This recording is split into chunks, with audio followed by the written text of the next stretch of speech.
Welcome back to episode 141 of the Disorganized Wizards Club podcast. My name is Alex. I'm here as always with Adam. Hello. And Cam. How's it going? And we're a group of Ottawa-based players that play just about anything and everything we can qualify for. We talk about decks, tournament stories, just about anything to help you and ourselves get better at Magic. Yeah, it's before 10 a.m. too. That's nuts.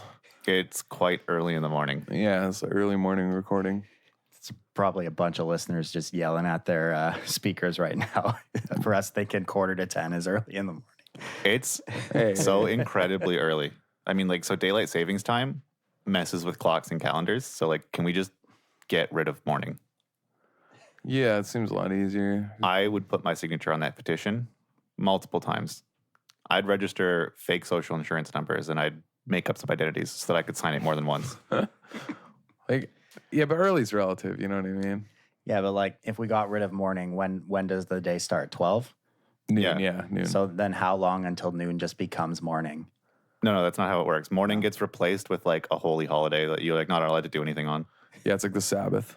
Okay. Yeah, those out like 4 hours. Hour of rest. Like, even if you get up at like 8 a.m., you just legally, like... Yeah, no shops are open. You can't do anything. Yeah. It's like in, like Portugal and Spain, right? Where like things are open from like 11 till 2. And otherwise, like, you just kick rocks. Like, you can't go to the store. But then wouldn't everybody's lives just shift back? Everyone just stays up later and gets up. Right, but later. see, That especially sounds awesome. This sounds like exactly. we're at the movement to like utopian revolution. And it's easier to wake up at noon, especially in northern countries year round, right? Because it's like the sun hitting your like body that it starts to alert it to wake up. That's why you can buy these lights that like gradually get brighter in the morning. It's having to wake up when it's still dark that kills you. Speaking of waking up and it's still dark, Mythic Championship IV was this past weekend. There was a lot of Hogaak in this tournament. I went to sleep and Modern was dark. I woke up, Modern was still dark.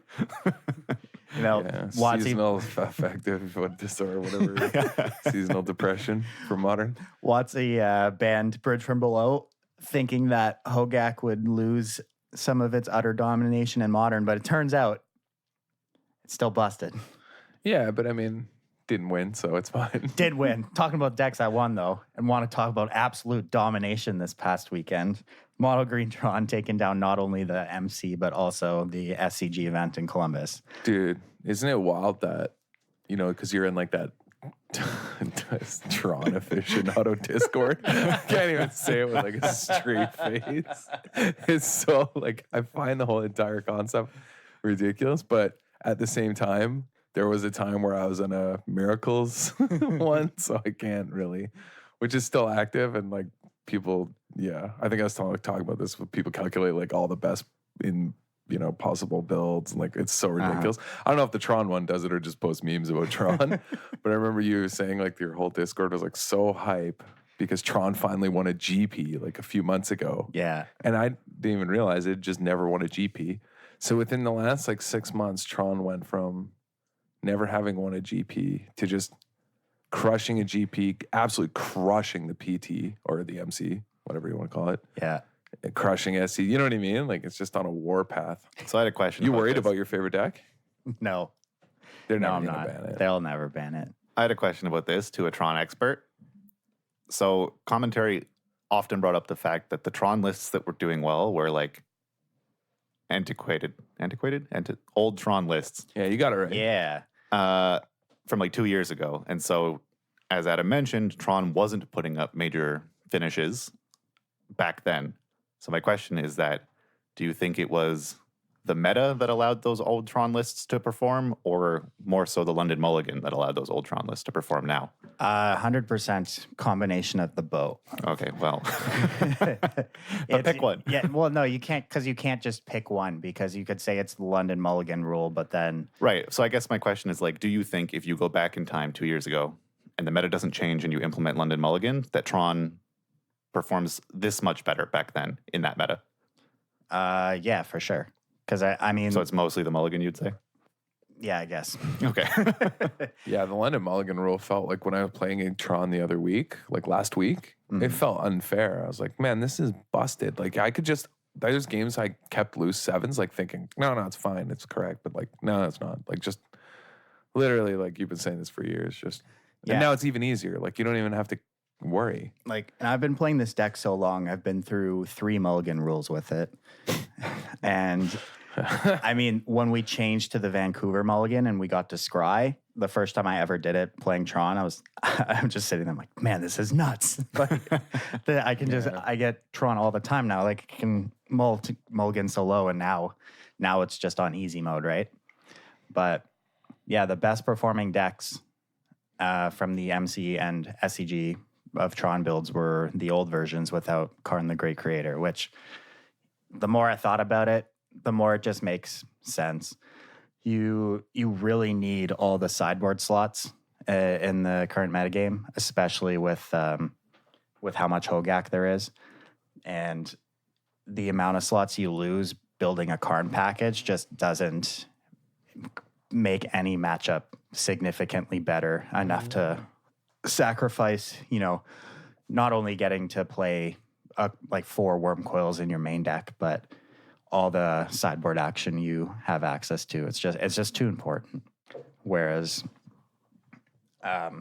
like, we still see there were a couple Karn Great Creator versions floating around the deck list dump that the WotC coverage posted, but by far the old versions were best performing. Because you're just going to have to board in sideboard cards, right? Unlike the Karn the Great Creator ones where, you only board in 1 card ever.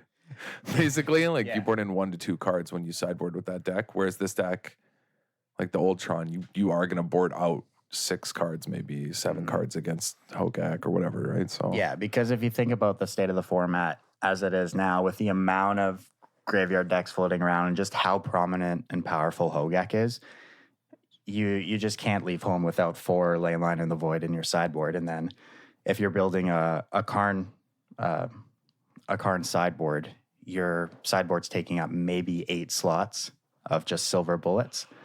And then you're left with 3 slots to try and cover every matchup.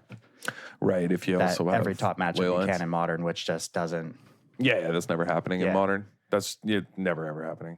Exactly. And having access to those silver bullets, game 1 and game 2, it's just not effective enough, because some of the hate cards you need in the first 2 turns of the game, or it's over. Yeah. And realistically, if you're playing Karn, you're playing 1 of them in the sideboard. So if you're sideboarding in 1 copy of that card, like, that might just not be enough. I like it. One of the new additions to the sideboard was Veil of Summer, which is not a card I've tried out yet, but seems really good.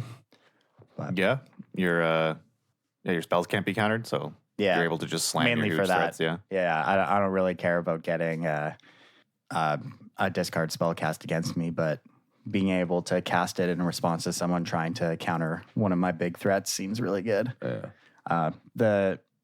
The best performing decks from the MC, Christian Hawk and Tarl Severin, both played 1 copy in their sideboard, whereas Dom Harvey from the SCG played 3. So something's there. So between 1 and 3 is correct. Yeah, some number between 1 and 3, definitely correct. But I mean, that top 8 was just so primed for Tron to take down. I got to play Jun twice. Yeah, I know. Semis, just the quarters and semis is just a bye to the finals. Mm-hmm. And I mean, that matchup just remains just so incredibly miserable for John. It got a little bit better. Yeah, barely. It went from like 80-20 to maybe 78%. 79-21. Yeah. A percent increase. But like I kind of loved actually how it happened on coverage all the time, where like they even said it, and I actually liked it, where they were like, the Gen player just works so hard. They just played towards all their outs and played so carefully and made all these decisions to cut off, resources from the Tron player, and then the Tron player top decked the nuke and the game standing on spot. And it's like, that's how it goes. Yeah. Like you think, sure, you are playing well. It just doesn't matter. Like what you're doing doesn't matter, because you can't beat a Wormcoil Engine, you can't beat a Nukin, you can't beat Ulamog. So every card in their deck, you just auto lose to, and like that's just how it is, man. Mm-hmm. And it's not like you're green black, at least, where you can like recur a bunch of like land disruption. Eventually, they're still just gonna get Tron and just pound your land, like everything you own. Mm-hmm. Yeah, it just always feels bad. And So obviously people are going to be asking, how does the deck match up against Hogaak, with that being, the big shadow looming over the format? And my immediate thought was it's not good because Tron doesn't really stand up against hyper aggressive decks, but turns out Wormcoil Engine is a pretty big house. Wormcoil can do it. Also, if you think about post board, like the lists that have 4 ley lines, they're playing Wormcoil and Walking Ballista. Walking Ballista actually also good against Hogaak. So if you have a ley line of the Void versus Hogaak, you kind of have all the other tools already in your deck to beat them. Like Ugin even is good. Yeah. Walking Ballista is incredible. Like all your threats are they line up quite well versus Hogaak. And game 1 you can steal if you just Karn and Karn a Hogaak. Like you're able to control the board at all, you'll be fine. I think the biggest thing is that Tron has the most punishing end game for an early ley line in the Void versus any deck in the format.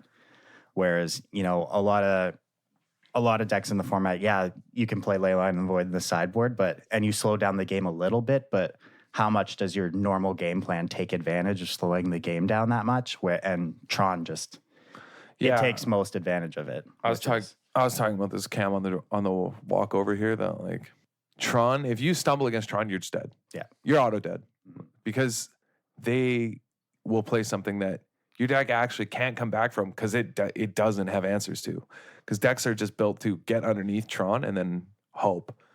Right? So if you stumble and they just play, I don't know, Karn or Ugin first, and you just don't have any pressure, the game just auto ends, right? Like you're not coming back.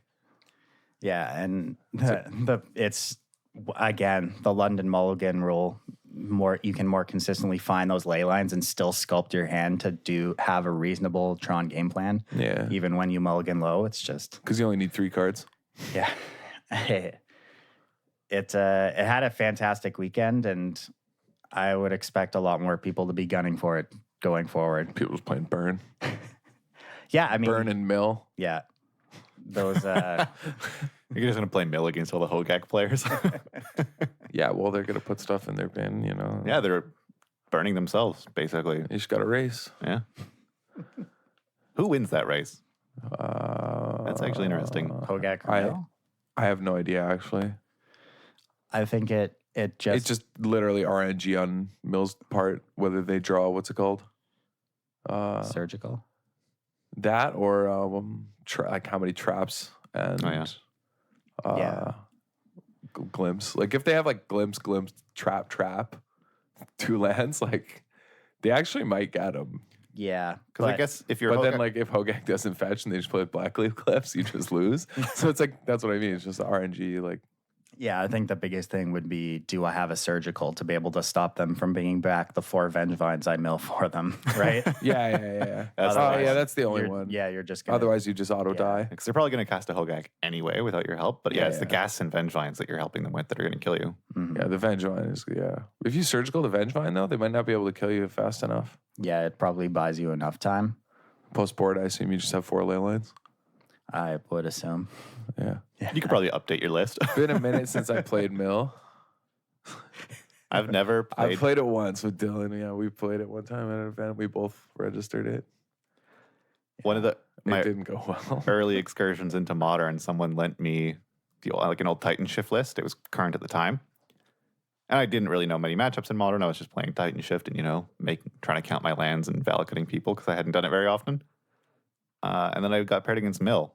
And I didn't realize that it's very hard to validate people when all your mountains are in your graveyard. Yeah, that matchup's unwinnable. It felt actually impossible. Yeah, no, that matchup's terrible. Like one of the plays you can even make versus Valakut is just like surgical if you can get their stomping ground. Yeah. Just surgical it, because they usually don't have enough.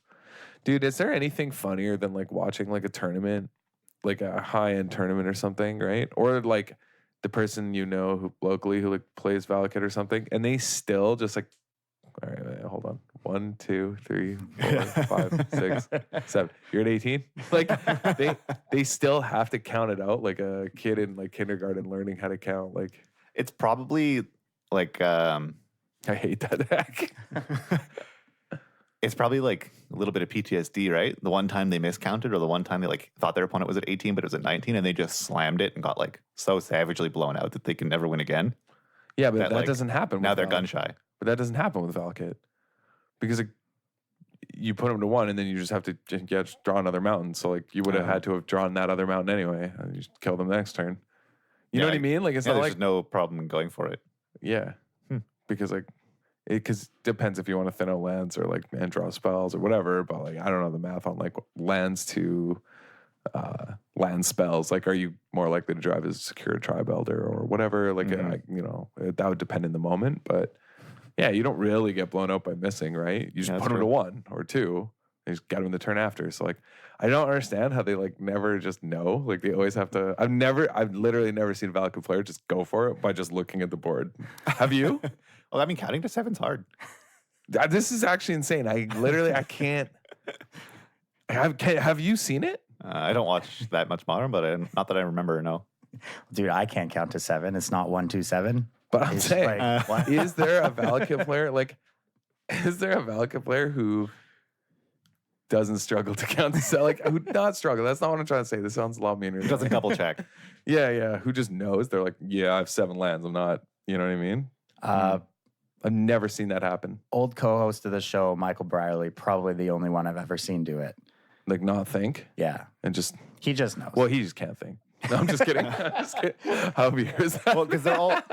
None of them count to 6. I'm going to send him that clip. None of them have to count to 6. They all know immediately when they can cast prime time. Yeah. And one more, they start double checking. I'm just saying. Now I got to start watching. Now it's like a game. Like... Now our listeners can also just... Dude, that's a good bingo card if we're ever like watching another Modern tournament. Titan Shift counts. Titan Shift counts or doesn't count, whichever one we think would be harder to do. Dude, they count every time. We derailed a bit. The top 8 of the MC was at, despite Hogaak being such a huge portion of the metagame, was relatively diverse, 7 different decks. And I have to admit, for the first time in my life, I was wrong about something. 2 copies of Jund in the top 8. But, thank God, because that just made it easy mode for the Tron player who took down the tournament. Hey, I did say there would be a Tron in the top 8, or a Jund, sorry. Thank you, Jund players. Very cool. I was close, but paving the way for noticeably monogrammy wrong. Jund. There was an affinity, just not old school affinity. So I'll take that L. Thank God we remember about Hardened Scales, though, because you said the last copy... a deck in the top 8 would be a Hardened Scales. Would be Hardened Scales, yeah. I think I had the most accurate prediction out of all 3 of us. Well, no, you said like 3 or 4 copies of Blue Red Phoenix. Oh, I did, yeah. There were none. But I did also say Jund. You did say Jund. Which no one else is guessing. I said there would be Urza lands in the top 8. Yeah. I think you're. Yeah. I was way off on Phoenix, but your argument was, Jund will never make it. I'm still gonna. I'm telling you though, it's the season of Jund. Like. Have you guys heard that Renin 6 is too powerful for Modern? It's like, all right, yeah, we can talk about these deck lists in the top 8, actually. Yeah. So I watched the entire top 8. Do you guys watch it? Yeah. So there was did you guys see the Mist Lethal in the finals? So we were actually talking about this on the way over because yeah. our friend Hemsley pointed it out to us because he's the sort of scales expert among us. And it was like, if you knew there was going to be an O-Stone, then you could have, the Scales player could have had lethal by sacking the 1/1 Arcbound Worker so that the other one hits for 4 instead of doing 3 damage that turn, and then he can kill him the next turn. But then you're also stacking up on a smaller number of threats, which is worse against other things. I don't know. I didn't think it through, or I didn't know exactly. I didn't double check how much mana the Tron player had. But it's one of those things that it's not. The way it played out was a mislethal, but I don't know if you rewind, if it's actually a lethal that you should go for. I don't know. I'd have to ask Hemsley again. Yeah, he's more the expert on this deck than I am, I'd say, or any of us. But I kind of am at the point where, if Hemsley said it was the right play to do this on this attack, he's probably right. Because it doesn't. All it does is miss you a point of damage if you leave it in play, right? Because there isn't any reason to leave it there aside from that. Yeah. Because he still has another worker, and he has a Nexus as well. So Yeah. there's 'Cause still it can't get, like- more than 2 targets, even if he somehow casts an Ulamog, which I don't even think was possible Yeah. the next turn. Because am I remembering this wrong? But he had just enough mana to play an O-Stone and He sack had it. 8. Yeah. So Yeah. I guess it was probably just like a straight up punt then, yeah. yeah, he would. I just couldn't remember the exact board state on the walkover. Yeah, Hemsley was laughing though because he watched out the entire top 8 and he was saying, chat was saying the guy missed lethal all the time. And the one time that he actually did miss lethal, no one noticed it. No one in chat said anything. But he also mentioned that it is like a very easy lethal to miss because it's one of those turns where like it doesn't look like it's not one of those turns that you tank about if you can cobble together lethal because you only have like 3 power. So you just kind of attack and then play your guys like you normally would. And the mistake was not thinking about how much damage you can do the next turn and realizing that it's going to be 15. So Yeah, a narrow one, but it cost him that game. Yeah, and I mean, with the game ending at 1, that would hurt to look back and be like, it was there. Oh, he definitely got messages about it, Yeah. like from Peas on One who noticed. But But the Hardened Scales deck looked pretty good in the top 8. I mean, that deck just hasn't been bad. When's it been bad? You know what I mean? In the last while. Like, it falls off in popularity, but it's never been bad. You know, it's best when, like, it gets to play against certain matchups. But, Well, there was that one like, it wants to play period against of humans. there was a period of a few months in Modern where Blue-Eye Control was just Oh, yeah, that was bad. That was best. bad. And Yeah, that yeah, was you're it. right. It was bad then. That one's, well, okay, so that one, so yeah, it only is bad if they play Terminus. If they play Verdict, you don't care. The only time, is Terminus Blue-White. It has to be Terminus. When that dropped off, no one plays like the Terminus Blue-White anymore, hey? I'm trying to think about what the So I'm sure some people did, but like the most recently, the lists I've seen have been Supreme Verdict and just a bunch of Planeswalkers. I'm gonna find that Narset, Teferi. the Blue-White player that went Yeah, there's one that did really well. Terminus in this deck. Doesn't look like it. No, just Supreme Verdict and Wrath of God. Yeah, it's just Verdict and Planeswalkers nowadays. What? Not like the Opt, Think Twice, Terminus. But yeah, anyway, during that time, Terminus was like literally Scales could never beat that card. Yeah. But other than that, like it's always been a good deck. It's always been fast enough too that it can beat a Tron player. You know what I mean? Like it can beat Tron. It's pretty fast. It feels like it takes like turn 2 off to set up. But then after that, it can just kill you in one shot. So they can definitely beat Tron. Yeah, the time it takes off to set up or to cast a Hardened Scales, it makes up for the next turn. This got to be the deck I was most impressed with, though. Urza Thopter Sword. Yeah. Yeah, it had a pretty good weekend. There's a lot of versions of this deck and the best performing archetypes in the 24 to 27, as well as the 21 to 23 point list. Like I knew Urza had a lot of text on it, but it wasn't one of those things. I didn't register how much that card actually does until I saw all of it being used. Like, why is it cast cards? Why is it 2 bodies? Why does it make mana?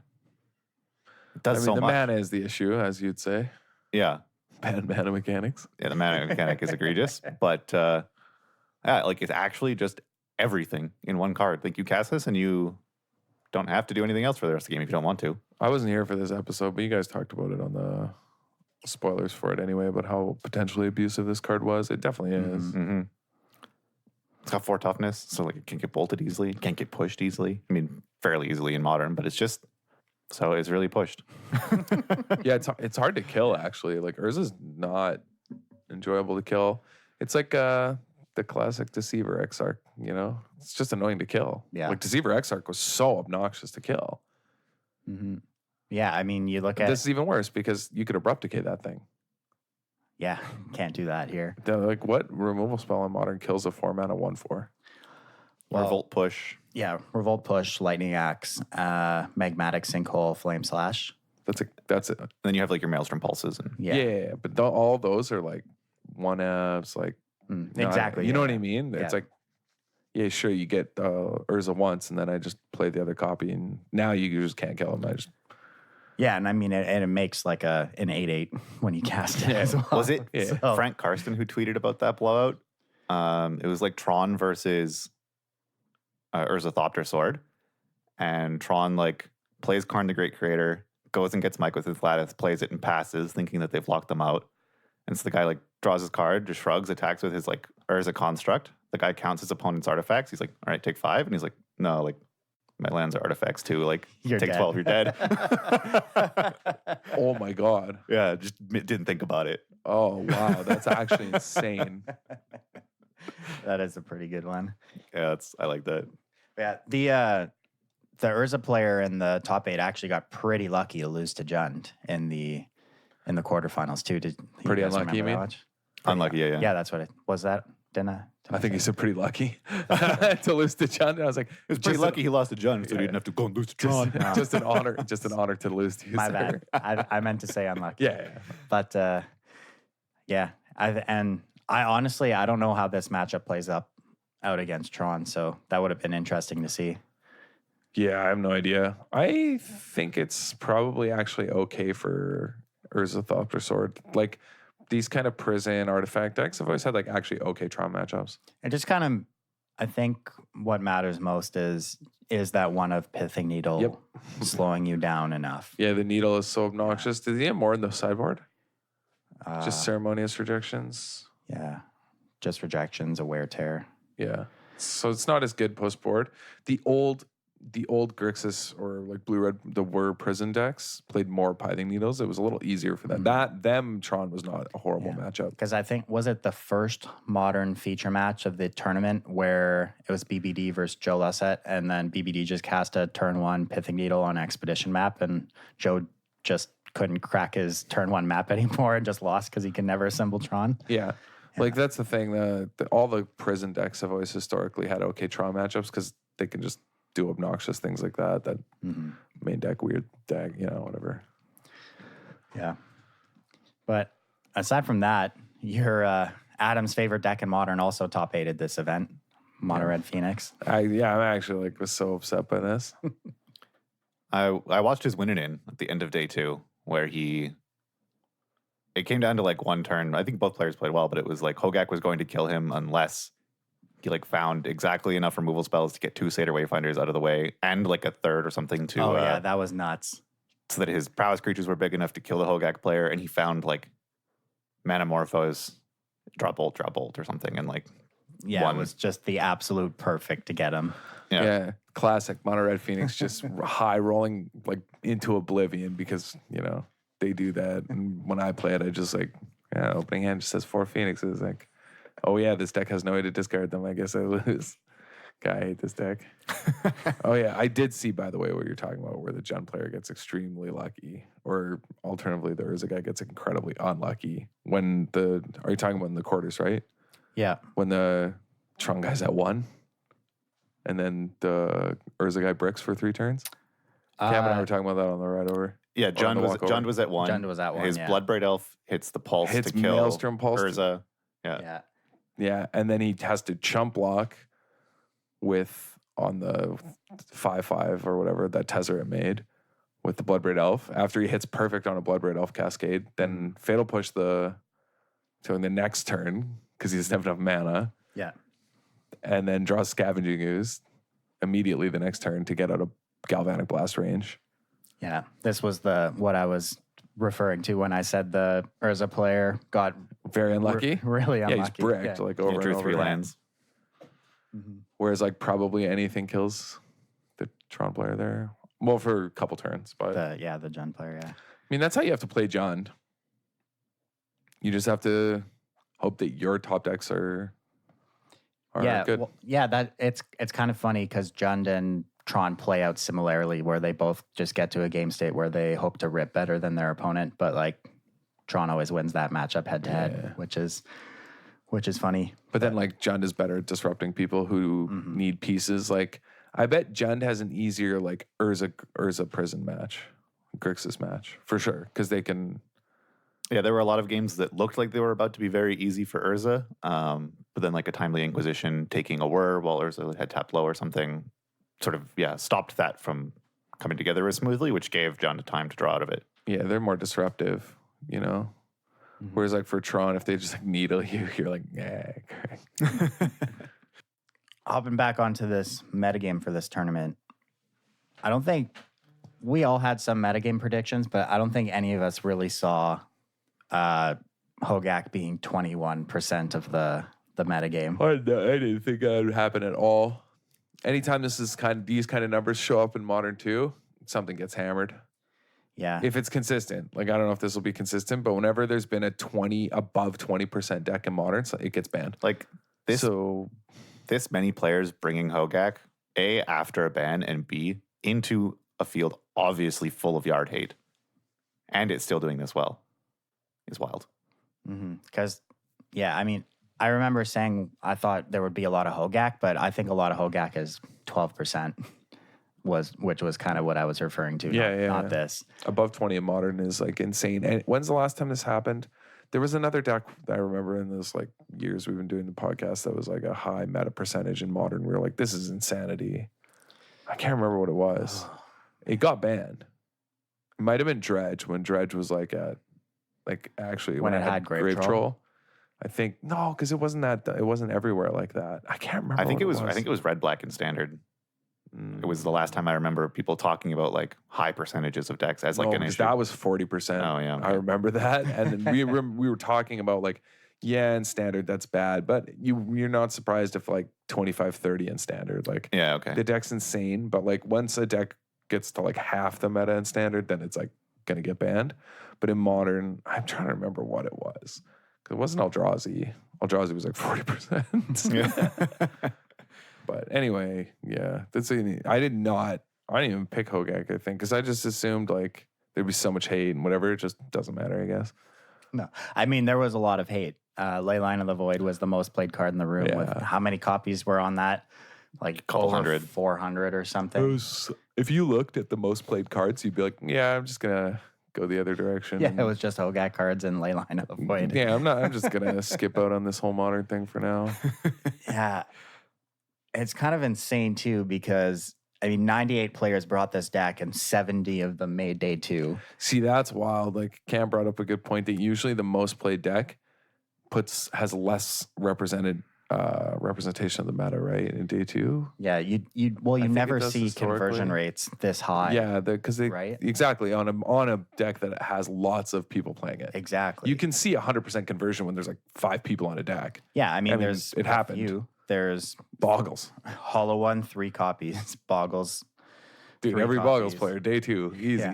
Mardu Pyromancer, 3 copies, 100%. But, I mean... Yeah, when there's small numbers of people on a deck, you can get these like swingy results. But yeah, with 98 players, you'd expect conversion to start trending. You'd expect everything to start trending towards 50-50. So that it's still at 71 is... I mean, it's a good deck, You just make some 8/8s. And looking at the win percentages, too... the Hog comes in at 56.2%, which is absurdly high.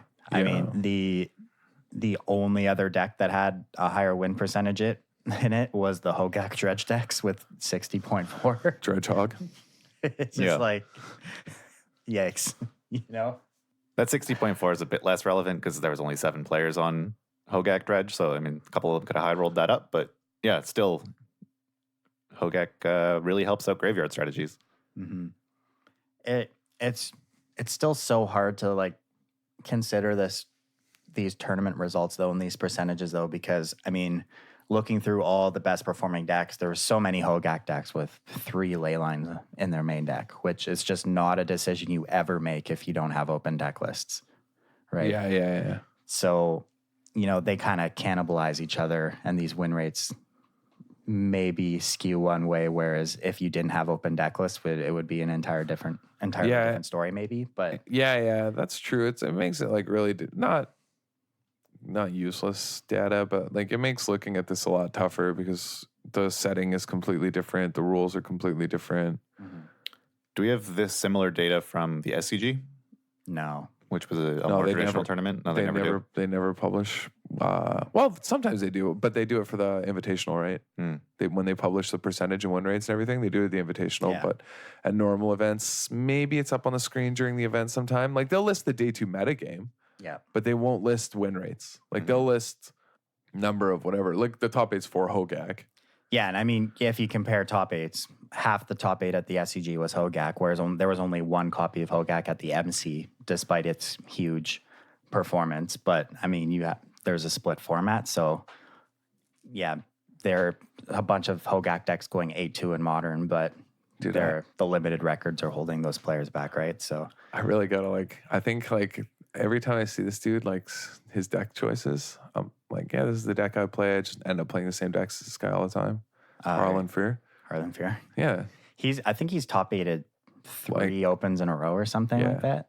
But because he was playing the Oketra deck for a long time that I was playing, same one. And then he also plays Blue-White Stoneblade in Legacy, which is also what I play. You guys both played Blue-White Delver, right, at the SCG? Yeah, and we also just randomly played Delver, even though he normally plays Stoneblade, and so do I. We ended up just same braining, playing the same meta deck every time. So weird. It actually creeps me out. I don't like it. Because I was talking about how I would play Grixis Art, right? And I think this deck will be banned eventually too. But yeah, you brought that point up on the pre-show, right? I don't remember. I think it was the pre-show, but I guess we can edit this out if it wasn't. I don't remember. Anyway, continue. But yeah, your point about Grixis Urza was that it is a graveyard deck in that its combo interacts with sort of Meek going in and out of the graveyard. So it is somewhat targeted by graveyard hate. And if other graveyard strategies such as Hogaak get banned, that'll probably mean that less people bring hate. So that combo is less easily disrupted by sideboard cards. And also it's kind of like an artifact deck that can splash for or make any color of mana it wants. So any future cards, it will be very easy for a card that's printed in the future to make its way into this deck and sort of push it over the top. Yeah. Although I do dislike him not playing what is it, Dread of Night or whatever? Dead of Winter? Dead of Winter. What's it do? In the sideboard? It's the -X for each snow permanent you control. Oh yeah. Because it's just in this deck, it just makes Arkham's Astrolabe so good too. Right? Mm-hmm. Because it's a snow artifact. Mm-hmm. Yeah. Big fan, but yeah, big fan of that deck. I think it's super good. Yeah. Hogaak everywhere though. This this is just 100% gonna result in bans. There's no way this can't. When's the next Modern rotation? End of August? I think Something it's like soon, that? but I don't remember. It's soon, yeah, it's actually quite soon. It's 100. The Hogaak's getting banned. Something from it. I think they might hit looting, dude. You think so? Look at this top. Look at this top 8. If you're worried about Hogaak and Phoenix, Wouldn't you hit? I would. then looting would be good. Do you? Okay. What was it, man? We were talking. It's just driving me nuts. We were talking, and there was 4 modern decks in the top 8 now, and you were like, "This is getting banned," and I was like, "I don't know if they'll ban it. They might give it a bit more." It was recently one of the. It definitely was Grave Troll, probably. No, it was Dredge after Creeping Chill? No. It was what was the deck? Where you sack to make a bunch of mana. KCI? KCI. Yeah. That was when, remember, there was the 40 above 20% KCI, and the KCI was putting 4 copies into the top 8 of events, and I was like, I don't know, I think that's probably a sign it gets banned, but I would personally give it more time. I remember this exact conversation on the podcast, and you were like, no, they're gonna ban it. There's no way in Modern you can't have a deck taking up 4 slots in the top 8. That's too much. And look at this. Yeah. I realize it's the SCG, not the Mythic. But this is the SCG's tournament format is more in line with how the majority of tournaments besides the MC are going to play out, because it's not a split format. There's no deck lists that you're given. I mean, the top 8 you have, sure, but throughout the Swiss. So the SCG is actually more representational of just the majority of modern tournaments than the MC will be. And look at this. Yeah, it's just kind of miserable to think about how WotC just banned a card from it to that. I mean, all it did was prevent those turn 2 actual kills. Yeah. But the deck kind of just became more consistent, a more consistent Vengevine deck, but also more consistent in post-board games as well. Yeah. Because you have just more engine pieces and you're bridge from how do I say this? You're better at fighting through hate, I feel, post-board now. Yeah. Without alter and without bridge from below, which is just kind of crazy that it inadvertently made the deck slightly more powerful across 3 games, I think. Across 3? Yeah, I could buy that. If you have a modern event between now and next modern rotation, I think you're making a mistake if you're not playing this deck. Is the deck live through a looting ban? Probably. Yeah, I think you just have to ban Hogaak. I don't know, because some of its best starts don't involve faithless looting. That's what I mean. Its best starts are Right. like Stitcher Supplier, Carrion Feeder, or like Yeah. multiple Stitcher Suppliers. Yeah. Like, I think this modern ban has to be like, I don't want to get into it because I think it has to be a lot to fix this. Yeah, I Because I think you need to also, like, Hogaak needs to go 100% because you can't just let it stay. Yeah, and then what happens? We ban Hogaak, and then what just steps in and fills Dredge. its place? Dredge, and is it Phoenix? Yeah. And then we just go back To the exact same. Yeah. yeah. So you have to ban looting.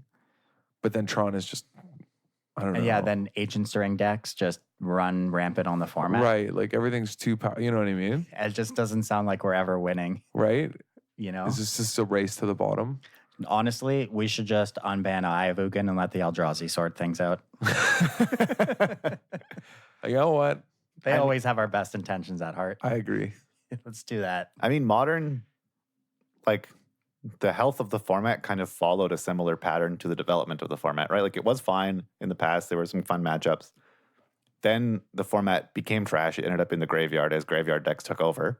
And because the format was so far in the graveyard, people started playing Yard Hate. So then there's so many ley lines running around. It's so inbred that the format got exiled and you just can't recover it.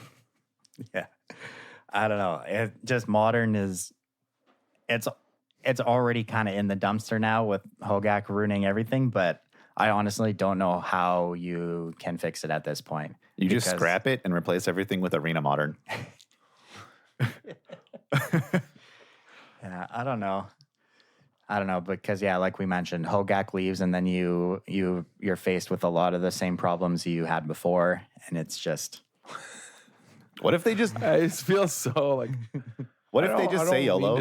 Sounds so like doom and gloom about the state of modern, but This actually leads into our next topic quite well, because like WotC is probably suffering from decision paralysis about how to handle the modern format. They just need to lean into it, take all the community suggestions, and in one fell swoop, ban Hogaak, looting, Opal, and Stirrings. I think if that happens, you also need to ban Tron though. Yeah, you're banning Stirrings. brain stirrings. Tron. That's like a pretty That's a huge hit to Tron. pretty big hit. Yeah. That cuts a lot of its top decks out. Yeah. Okay. Yeah. Okay. I'm fine with this ban. Yeah, ban those. Oh, and Blood Moon. Just get yeah, sure. out of here. While we're at it, you know what I mean? Just like get that guy out of here. Okay, so we ban all those decks and then just Jund is the best deck in the format. That's Yeah, fine. That sounds That's awesome. good. If it's like Jund versus Urza Sword, Yeah, but like big bad bad Opal. like Tron with banned Stirrings would still beat Jund all the time. No, for sure. Maybe. I don't know. I think the win rate becomes more even, which is fine. But I think Tron's probably still like 60% to win or above. Yeah. you could ban Elf again if you wanted. If it's an issue. Man, that card stinks. Yeah, but maybe in that I mean, underpowered format, it would be Against good the again. Urza guy, I was like, wow, this like Blood Red Elf is so useless. Like it's so bad. The guy just losing to Teferi 3.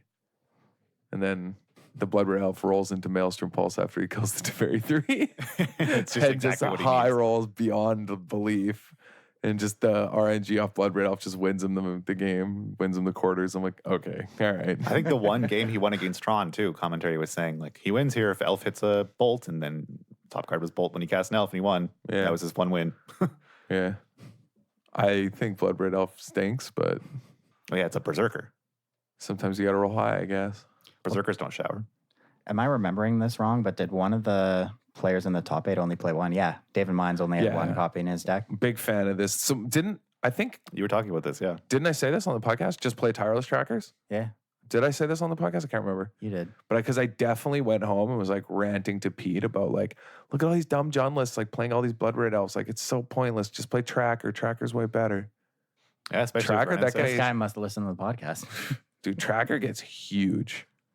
Yeah, And also like the matchups you want Blood Red Elf like are probably gonna go a bit long anyway. So I don't know, man. yeah. I feel like you want Bloodbraid Elf in the matchups where you need to pressure opponent's planeswalkers, something like blue-white control. But like that deck does exist, so it's all good. And Blue White Control has Teferi 3. Your elves can't cascade Yeah. anyway. Yeah, that's hard. That's hard times. That's what I mean. Like Teferi 3 is that card, man. Speaking of Teferi 3, I we was didn't gonna jump on say. this yet, but we announced our 3-year giveaway this past week. And if we're giving away a Japanese alternate art Teferi, we're giving away a foil playset of Brainstorms, and we're giving away a foil Vendilion Creek. If you want to enter this giveaway, you can head over to our Twitter page at DWC Podcast 1. We have an announcement giveaway. All you got to do is follow us, retweet. You'll see it. It's the most retweeted post we've ever had on our Twitter page. Or you can head over to the Disorganized Wizards Club podcast on Facebook and share our giveaway post as well. Or this one, or an episode, that's fine. You just got to share our episodes on Facebook and let us know in case there's privacy settings. Like if you have really heavy privacy settings, just send us a message so that we know to put you in the raffle. Yep. And then also on top of that, all patrons are automatically included in our giveaway. So we're going to give away 3 different cards to 3 different people. And where did we get those cards from? Well, we got them from the great sponsor of this podcast for all 3 years of our existence, the Wizard Tower. Head over wizardtower.com, your source for Magic single needs. We've got a Mythic Championship qualifier here in Ottawa at the Nepean Sportsplex, hosted by the Wizards Tower on August 10th.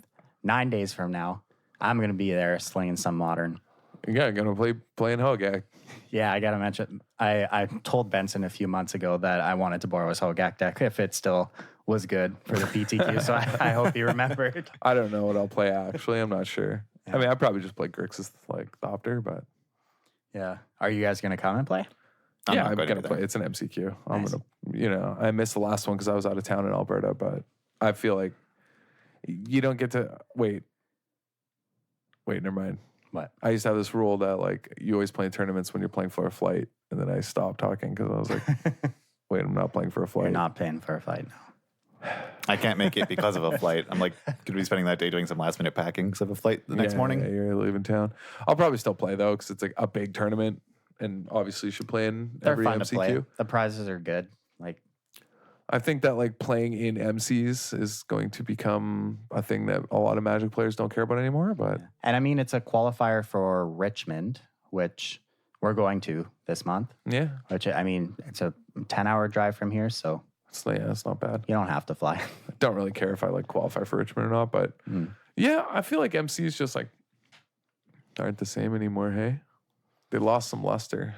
Yeah. Well, I mean, no one really knows what's going on with organized play. That's why, right? Because like I'm like, I don't really care if I qualify because like I used to go to like every PTQ I could play in. Now I'm like, they're not even going to cover my flight, man. Like I don't really care. Yeah. Streaming and stuff's the way to go, dude. Just go Legend on Arena, you know what I mean? Or Mythic on Arena. That's like that is the easiest way to qualify for the MC. And it's like, I don't know if it is. Yeah, I don't know if it is. But qualifying actually like not that hard if you play everything. Like you should be able to qualify for like the MC or PT. Like if you literally just play like if you make it your goal, yeah. To make it your goal, you can do it. Or if you make it your job, I've done it. Yeah, like that's all I did, and then I did it like within a year of trying. Like you can do it. It just sucks. You have to play in like all you do is play in every single event. It's actually like miserable, kind of. It takes some fun of it, but yeah. But I'm gonna play in this MCQ and my favorite format, Modern. Are you gonna play Mono Red Phoenix? Hell yeah. I like, okay, if there's any listeners, like shoot me a message, any of them on our Discord. Oh yeah, if like shoot me a message on the Discord because I don't know if we can screen share or something. I don't know if I'm playing Mono Red Phoenix wrong. Like face is the place, Adam. I'm aware, and my win rate with the deck is actually also not bad. I think what I mean by playing is wrong is like, am I just getting mad about like bad draws for no reason? Like I'm like, this deck is so bad. Like even though it's like really not that bad and the hand's fine. Like I can't tell if I'm just skewed. So someone in who's a listener, shoot me a message, help me out here. But yeah, before we jump into this topic, I just wanted to give one more shout out for everyone who's retweeted our post on Facebook, on Twitter so far, and has left a little comment about how much you like the cast. That really means a lot to us. It was really nice to see all you guys doing that. So thank you so much. Keep it coming. 3-year giveaway. We'll be announcing our winners next week. So we've got another week to go. Are we just gonna pull names on the? Yeah, we'll do it live. We could pull names when we record next week. That would work. Sure, we'll figure it out. Yeah, well, I don't know. We'll figure it. Yeah, we're not gonna organize ahead of time. Like that's off. Man. All right, what are we talking about this week? And so, as I alluded to earlier, how WotC might be a bit indecisive on how to handle their modern format. This was a topic that Adam kind of noticed and wanted to bring up, which I don't know if we've discussed before, but it's kind of the cost of decision paralysis in various aspects of Magic, where because there's so many choices, or sometimes it's not even that many, there's two, but because you're sort of torn between them, unable to quickly weigh the pros and cons of each, if you end up kind of doing neither or just delaying your choice a turn or a couple days, if you're trying to sort out decks, I think people underestimate how detrimental those brief pauses can be to your gameplay. Yeah, I think like starting in the, in a zoomed out sort of way, in a broader decision, right, in a meta sense, deck choice, like this happens constantly. And there's a friend of mine who constantly wants to know what the best broken deck is and what's so busted and yada, yada, right? And if you constantly are switching to those decks and whatever, I think is actually bad in a format like Modern, where you're so heavily rewarded for knowing the ins and outs of your deck, right? And I think that sort of deck choice paralysis also leads to this problem where you don't pick a deck, so you wasted so much time, on an audible between different decks that you don't really end up knowing your deck as well, and this can cost you a lot of sort of points in how you sideboard and everything, right? Like a friend of mine won a really good friend of mine won the face-to-face open this weekend playing and Dredge. Yeah. And he had access to Hogaak, like to every, the full deck. And he didn't play it because his logic was, I haven't been playing much since GP Calgary. Like I don't have time, but I know the ins and outs of every single matchup for Dredge, because he used to play a lot of Dredge. He's like, I know how to sideboard without thinking. I don't have to, you know what I mean? I know what every matchup's supposed to look like, but I don't know how I'm supposed to sideboard with Hogaak. I don't know what the matchups are supposed to look like. I don't know who's the beatdown, who's, you know what I mean? In the classic, who wrote that article? Was it Chapin? Chapin, I think. Yeah, who's the beatdown? Yeah, that's like a really good article for anyone who's listening. If they're like newer to Magic, it's like one of the famous, like classic Magic theory articles. It's very good. Mm-hmm. But yeah, it's like he knows his role, right? Like knowing your role in the matchup. And so he played this, even though he thought maybe Hogaak was better. It turns out this actually at the MC even had a bit of a higher win rate, and I could see a lot of people still playing like Dredge Hogaak or Dredge Hog. Yeah, the main difference is the MC versions of Dredge were playing 3 copies of Hogaak, where your friend played 1. Yeah, So, he's played 1, but other than that, like, anyway, my point of like what made me think about this was, like I think a lot of people would say, oh, but like it's the broken deck, it's busted, you know what I mean? And this paralysis of like, well, what should I play? Okay, I'll just play the best deck. And then, but you don't know the matchups and like you don't know what decisions. And then when it comes to the actual gameplay, you're going to suffer from the exact same problem of decision paralysis during the gameplay of, oh, well, like, do I play this here? But what if, should I wait for this? Because you don't know how the matchup's supposed to look out. So you don't make decisions. And in not making these decisions, like you lose so much time and space. It happens all the time in Magic where you're not sure. I watched somebody do it versus Grixis. They weren't sure what to do with Colligan's command. I don't know if you noticed this on coverage. It happened constantly. People playing against Grixis were just not sure what to Colligan's command, and they would tank forever. And this indecision about when to use it actually ended up costing people a few points and ideas. So they're very lucky, depending on which side you're on, unlucky or lucky, quarters game where the Gen player wins, right? There's a point where he realizes, oh, I don't, now because of the way I played, I'm saving this Colligan's command. And then he realizes, oh, the guy's just going to Teferi 3, and now this Colligan's command's never going to be able to shut off the combo because I waited for so long, whereas he could have used it to start breaking up artifacts and getting damage and attack the hand. And instead he just sat there doing nothing for a long time. And he ended up having to just abrupt decay at Teferi and using the Colligan's command on something completely different. So, he ended up winning, but my point was that like he suffered actually quite heavily by waiting so long on the K command, but not realizing what was going on the other side and being unfamiliar with the matchup, because basically no one's familiar with the Grixis matchup for Urza, right? Like Urza Grixis prison. And so like waiting on your K command feels right, but actually it was wrong in those instances, and he should have known this, but why would he? He hasn't played the matchup. So, but he's like paralyzed by this inability to make a decision. And so I think the solution often, sometimes like in Magic, like you have to realize that you're going to lose by doing nothing. You know what I mean? Like there's a, for example, Tron player pops a relic versus Jund, okay? Jund has a 2/2 scavenging use and an 0/1 goif. Their hand is land bolt, okay? They don't bolt. They just attack with the 2/2 scoos. The guy's at 20. What do you, like, this is not enough. So like You have to bolt him, play your land and fetch or whatever, and hope the next draw step is something to make the goif a 3/4 so that if he plays Karn, you know what I mean? Like Yeah, you you can have do two threats still. Yeah, like, but you can't just not bolt. You know what I mean? Like, because I get what he's thinking. Oh, I'll save the bolt in case he Karn minuses, and I can bolt the Karn. But if that's the case, like, you're gonna lose anyway, because now you used every resource in your hand to be left with a 2/3 or 3/4 goif. So you're dead anyway. You need to have just pressure to win. So it's like this fear of something that's coming later that makes you misunderstand what's actually happening in the matchup. I feel like this happens all the time where people are so worried about something, they just lose to what's there. Yeah. Yeah. Just waiting around, trying to not get like it's being concerned about what you need to play around to sort of a problematic degree. You're worried about everything and trying to play around everything rather than just recognizing sort of what you can't beat and ignoring that. Like this, we were discussing an example earlier, and Stelly pointed out that it really is still just playing to your outs, but it's kind of like a second degree of that. An example I came up with was like, if you're playing a creature deck against a deck that could have Wrath, and you are worried about Wrath, so you don't play out more pressure, and then you don't have enough of a clock, so your opponent gets an extra draw step, which could help them find the Wrath. Like in that scenario, if you don't apply pressure, you probably lose regardless.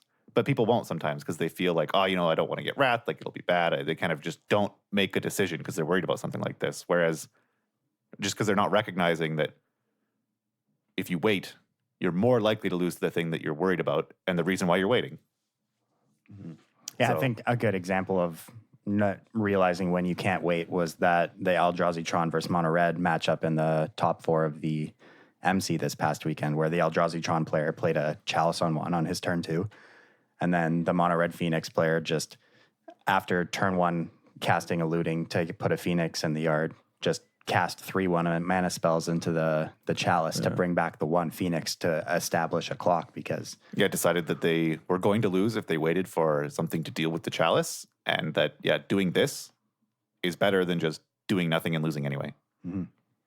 Yeah, I think that comes up a lot in a lot of games of just decision paralysis. And I was playing a game with, another friend of mine, and decision paralysis is so obviously affecting his play that I was like, this has to happen to people in Magic, and they may not even realize that they're so worried about what other people are doing that they just don't play to their deck strengths, right? Like this is something we've talked about a lot, about like playing to your deck strengths and whatever you're trying to do. But like this is one of the ways that enables you to do that, is sort of actually just making a decision. Like, you see it so much. People are like, oh, I'm saving this. Well, you can't really afford to, you know what I mean? So, I mean, this is a good example for Modern, though, too, about how the real key to Modern is just knowing what matchups look like. If you know what matchups look like, it makes playing so much easier. I feel like this MC was actually interesting to watch because a lot of people didn't know what was going on. Like, people did. Like, people played Hogaak, but for how long? You couldn't have possibly, right? Sure, you might have played 1,000 games with it, but, like, that's not that many for Magic. You know what I mean? Like, it's still so new. So it was kind of everywhere. I felt like watching, you could see players like so nervous about how to make decisions. I think more so than normal. Then you'd see it like a standard event where you're like, all right, fairy bounce that, like you're up. Yeah, the play patterns in Standard are a lot more straightforward. Yeah, well, I don't know if they're more straightforward right now, but they're just more familiar too. Like It's kind of solved. It's an older format. The matchups in Standard have been around longer than these matchups in Modern. These matchups are so weird right now for this MC. Like, you just don't see like Jund versus Urza. Like that's a new matchup. Like, it's weird. Old deck for Jund, but it's weird for you to play against probably. Or even there was just like a lot of weird game states that came up. Like there was a board state that I remember because of how funny it was. It was Scales playing against Hogaak. Hogaak had a Leyline in play, and Scales had a Grafdigger Cage. So they were both just kind of limping at each other. Yeah, I saw a lot of that with like horrible sideboard cards where everybody was just attacking with Stinkweed Imps. Yeah, hard casting Stinkweed Imps. It was so miserable to like watch. playing Limited. Yeah, well, that's worse than Limited. But Yeah, that was another format that I kind of wanted to bring up. This decision paralysis thing was in Limited, and kind of get some of your guys' thoughts on it, because we one of our past episodes that I think we think is one of our better ones was about patience. There's a lot of examples in Limited about how in particular Adam would like rather lose sometimes than use removal spells on poor creatures. And so like usually in Limited, like patience is a biggest virtue. And yet sometimes like decision paralysis does kick in there. Like you get this in your mind that like, oh, you know, because you're not sure what their deck list is. There could be something big. I might need this for more. And you miss examples where like a removal spell lets you race and put them in a situation where it doesn't matter if they play one big thing. And so like always looking for 2-for-1s, always like never making bad attacks, never wanting to trade in case things get better, I think affects a lot of people's Limited play as they try and play almost too slowly. Yeah. Because it's like pretty common in, for example, like M20 Limited. I played a lot of it this weekend. It's like pretty common to die with a bunch of cards in your hand that you just never got to cast in time versus the aggressive decks. Mm-hmm. Like if you just have like 3 drops in your hand, like you're probably going to lose actually, like versus any fast deck. Like some of them can be pretty quick. And I think like a lot of the times playing these limited games in M20, I'm like, I should save my removal spell though. Like I don't really want to use it on that. And then I'm like, wait, I'm just like never going to get time to cast this otherwise. Like it just doesn't matter that I can't save it for like the bomb he might have. I'm just going to lose to what's on board. Yeah, well, this is really just the most important skill here is, you just can't lock yourself into a mindset that, I always have to save my removal spell for something huge, or I always have to be patient. Like you have to be able to recognize at what points where you can afford to be patient and what points where you can't and you just have to use it, it's about being fluid. Yeah, I feel like when people suffer from decision paralysis, it's because they're so determined to do one thing. Yeah. Like it's tunnel vision. That's literally what it is. You're but locking yourself into this one mindset of how you're going to play this game and how you're going to use your cards. And instead of thinking what is the best way to use my cards based on what is actually what's happening. Yeah, and that happens a lot. So there's that fine line between patience and sloth. it ain't easy. But yeah, like, because you mentioned, we've talked about a lot of examples from Magic, but this is a concept that occurs all the time in other games. Like Adam, you mentioned this came up in another game. It was also kind of coincidental that we brought up this topic, or that Adam mentioned this topic to me because I was watching StarCraft recently. And there was a game where someone lost because they kind of did nothing for 10 to 20 seconds because they didn't know what their opponent was doing. So they didn't commit to, a new type of technology because they weren't sure, like, if I build A and they're doing X, I lose, but A is good against Z. But if I build B, it's backwards. So they didn't really pick until they knew. But then it didn't matter that they knew because they were 20 seconds behind. And then they lose to both anyway because they're delayed a bit. And they said, like, you have to be willing to lose the games where you made the wrong choice in order to win the games where you made the right choice. Because if you do neither, you'll just lose. So, like, that same sort of mantra applies to Magic. Like, if you're kind of not sure, like, what to play around, or you can play around one thing but not both, like, you just got to be willing to lose the games where you pick wrong so that you can win the ones where you pick right. Yeah, and the ones that you consistently win with, right? Just pick the line that has consistently through testing or whatever won. Well, I've got a blowout this week. Yeah, I meant to tell it last week. I'm not going to read the screen, forgot. so I can sit back and enjoy. Yeah, it's a pretty good one. I was watching a stream, a Twitch streamer named Yamakiller. If you want to check him out, twitch.tv/Yamakiller. He was playing mono white Eldrazi in Modern versus blue white Control. Right, so Yamakiller has a Thalia, Guardian of Thraben, an Eldrazi Displacer, and a Leonin Arbiter in play. Opponent, he might have had Displacer. Not important. Anyway, there's definitely a Thalia and a Leonin Arbiter in play. Opponent goes to his 5th turn, plays a 5th land, and taps out to play a 4-mana Jace because of Thalia. So he has to tap all 5 lands. And then brainstorms, passes back to Yamakiller. Yamakiller casts a Thought-Knot Seer to look at his opponent's hand. Sees land, some spells, and a Terminus. And he starts thinking, he's like, why wouldn't my opponent put a Terminus back on top of their deck with this Jace Brainstorm? He's like, if they play a 6th land next turn, they still can't cast the Terminus from hand because I have a Thalia in play. So what's going on here? And he comes to the decision that my opponent 100% had another Terminus and they put it on top of their deck, right? That was my first thought. Because there's no way you hold that Terminus in your hand unless you had another one, which you put back on top. He's like, okay. So he attacks down the Jace, and then he's thinking, And he goes, you know what? I'm going to make a real 5-head play here. I'm going to dismember my own thought knots here to make them draw the terminus that they had to put on top of their deck on my turn. And he's tapped out, so he can't cast it. It's like, either this is going to look really stupid or this is going to be That like is the like biggest 5-head potentially play, right? galaxy brain So he's play. like, I'm going to dismember my own thought knot, make him draw the card, and then we'll be fine. So he dismembers it, which on Moto triggers a miracle trigger automatically, right? So he gets to see that he drew his opponent drew a terminus. He's like, man, I'm a genius. This is I'm so smart, blah, blah, blah. He's like, it's great. We're going to win now. Opponent untaps and miracles another terminus because they had all 3 terminus in their hand. So put 2 of them back on top of their deck and kept the 3rd in there. Just went from like, man, I'm the smartest person in the world to like, holy crap. What you know? That's really good. Yeah, just like figures it out, plays perfectly to play around the 1 terminus, but opponent had 3, so it didn't matter. That's really good. Yeah. And yeah, just loses his whole board to the aft and had wasted the removal spell on his thought nuts here and loses. It was so good. That's amazing. Yeah. All right. Thank you all for joining the club this week. Make sure, as always, you check out wizardtower.com for all your Magic single needs. We've got this MCQ qualifier August 10th here in Ottawa if you want to come check that out. If you want to support the show, you can find us on Patreon, patreon.com/DWC podcast. We're on Twitter at DWC Podcast 1 and the Disorganized Wizard Club podcast on Facebook. Don't forget to head over to our social pages and share/retweet our post on the 3-year giveaway to get your chance at winning a Japanese alternate art Teferi 3, a foil play set of Brainstorms, or a foil Vendilion Clique.